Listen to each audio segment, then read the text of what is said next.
You're 68, your kids are grown, your career is winding down, and one Tuesday afternoon you meet someone at the grocery store who makes your stomach flutter, not in a "I'm having a heart attack" way, but in that familiar, terrifying, beautiful way you haven't felt since you were 25. And your first thought isn't, "I'm in love," it's, "Am I allowed to feel this at my age?" That question, "Am I allowed?" is the quiet thief stealing second acts from millions of people who think love has an expiration date. But here's what science and thousands of late-in-life love stories prove. Love doesn't disappear after 60, it transforms, and what emerges is often deeper, wiser, and more authentic than anything you experienced in your youth. Stay with me, because in 90 seconds, I'll share the story of Eleanor, a woman who found her person at 73 after 40 years alone, and the one thing she wishes she'd known sooner about dating after loss. And by the end, you'll have 3 practical questions to ask yourself before your next first date that filter for genuine connection, not just companionship. Let's clear the air first. We've been sold a lie. Hollywood shows us romance as a young person's game. Rom-coms end with the wedding. TV shows kill off older characters' love lives the moment gray hairs appear. Even well-meaning family members say things like, "You had your time, you should just be happy now." And slowly, we start believing love is a phase you age out of, like clubbing or eating gas station sushi. But here's the truth no one tells you. The desire for intimate connection doesn't retire when you do.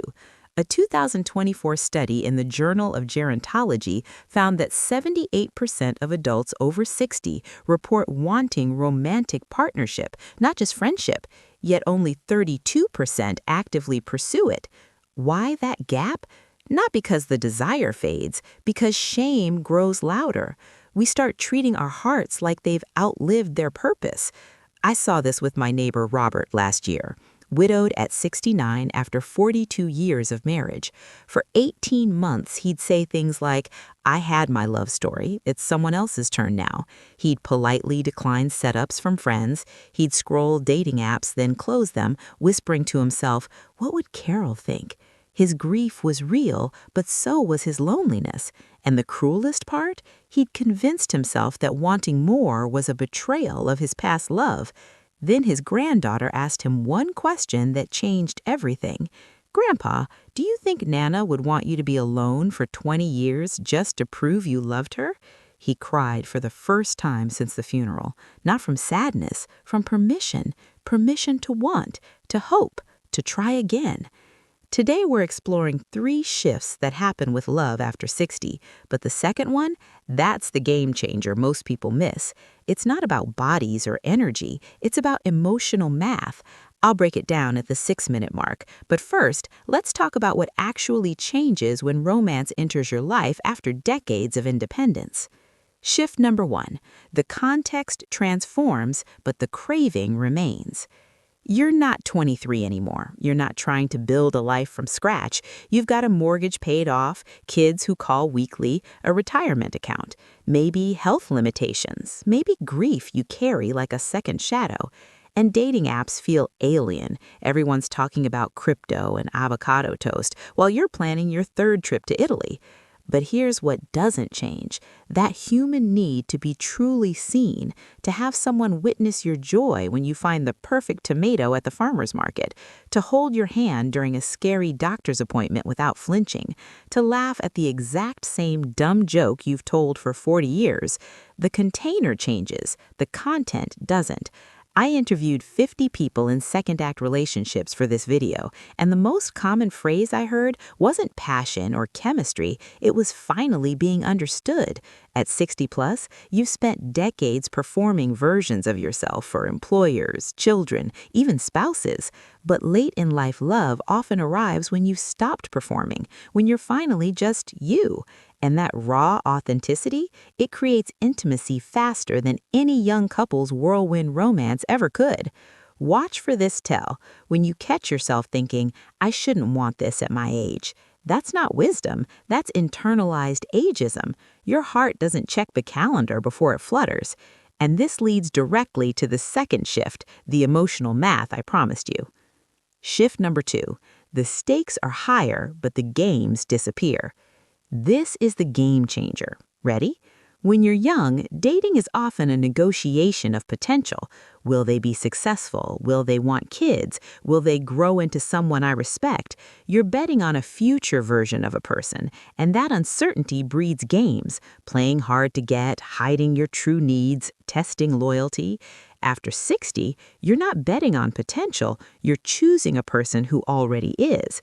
Their character is built, their values are proven, their life patterns are visible, and that changes everything. My friend Eleanor, the woman I mentioned earlier, met David at a community garden at 73. Her first date question wasn't, "What do you do?" It was, "What's something you've forgiven yourself for?" His answer? Wasting 10 years trying to be someone my father would approve of. She knew in that moment, this man does the inner work. That's all she needed. No games, no pretending to like hiking when you hate it, no hiding your medical conditions or financial realities. After 60, you lead with your truth because you've learned the hard way. Relationships built on pretense collapse under the weight of real life, and you don't have decades to waste on collapse. This shift creates something rare, relationships that skip the 3-year figuring you out phase and land straight in deep companionship. Not because you're settling, but because you're selecting with precision. You know your deal breakers, you know your non-negotiables, and you're not afraid to walk away when they're violated because you've survived being alone before and you know you'll survive again. But here's the trapdoor in this shift, and this is critical. The trapdoor. Mistaking loneliness for love. After loss or long solitude, the hunger for connection can feel indistinguishable from genuine attraction. You meet someone kind, they call when they say they will, and your nervous system, starved for touch, screams, "This is it," before your wisdom has a chance to speak. Eleanor almost married a man named Richard after 6 months. He was stable, attentive, boring her to tears every Tuesday night, but she almost said yes because the alternative, another winter alone in her quiet house, felt unbearable. The night before she was going to accept his proposal, she asked herself one question.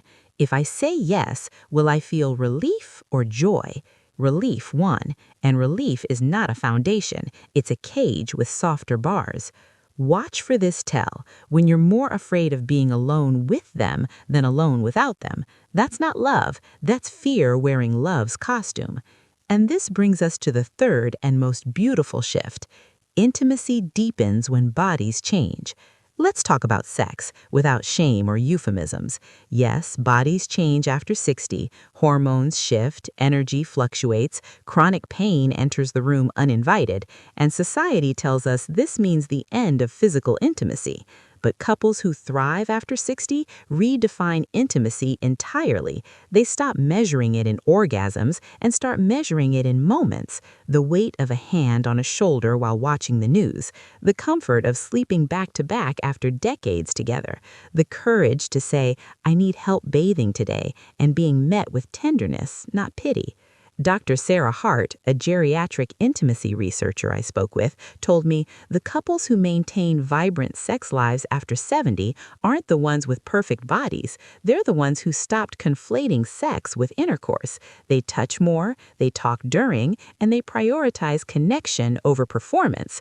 One couple she studied, married 52 years, hasn't had penetrative sex in 8 years due to her Parkinson's, but they still make out like teenagers 3 times a week. It's not about the destination, it's about the journey of staying curious about each other's bodies, even as they change. This is the gift of late-in-life love. It strips away performance anxiety because you've already survived your worst days together. There's no hiding cellulite or erectile dysfunction when you've held each other through chemotherapy. The mask falls away, and what remains is something younger couples spend decades chasing: radical acceptance. Now, let's talk about what actually matters when building love after 60. Forget the dating app algorithms. Forget the 5 love languages quizzes. 3 questions separate meaningful connection from polite companionship. Question number 1. What are you still curious about? Not what are your hobbies, but what question keeps you up at night. People who remain curious about art, science, their own growth, bring oxygen to relationships. Stagnation kills more marriages after 60 than infidelity ever could. Question number 2. How do you handle being wrong? Watch their face when you gently correct a fact. Do they soften, double down, change the subject? This reveals their relation with humility, a non-negotiable for navigating the inevitable conflicts of shared life. Question number 3. What does enough look like to you? Not financially, emotionally. After decades of striving, can they sit quietly with you on a porch swing and feel complete, or do they need constant stimulation to avoid facing their own thoughts? Peace is a skill, and it's the bedrock of late-in-life love. Ask these early, not as an interrogation, but woven into conversation.